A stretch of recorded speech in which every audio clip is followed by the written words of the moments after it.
आता हा एक वेगळ्या प्रकारचा डबा आपण पाहतो आहे.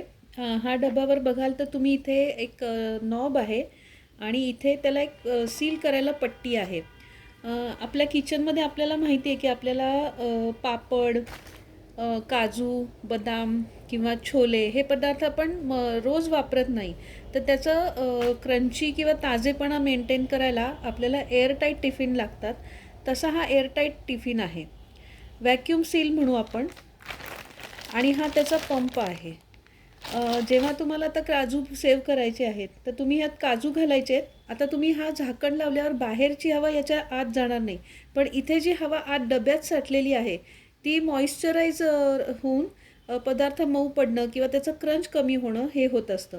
सो ह्या डब्यांमध्ये हे रिजेस आहेत आणि इथे हा नॉब प्रेस करून हा डबा नॉब प्रेस करून हे उघडायचं आहे. जेव्हा तुम्ही काजू ठेवणार आहात किंवा काही वस्तू ठेवणार आहात तेव्हा ह्या मॅन्युअल पंप आहे, असाच इलेक्ट्रॉनिक पंप येतो.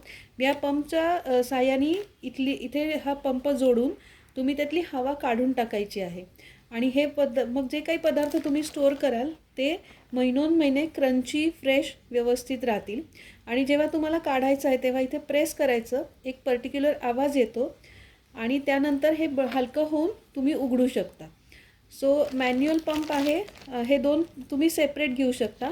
पंपामध्ये नॉर्मल हँड पंप आहे आणि इलेक्ट्रॉनिक पंप आहे आणि ह्याच्यामध्ये डब्याच्यामध्ये सायझेस अवेलेबल आहेत.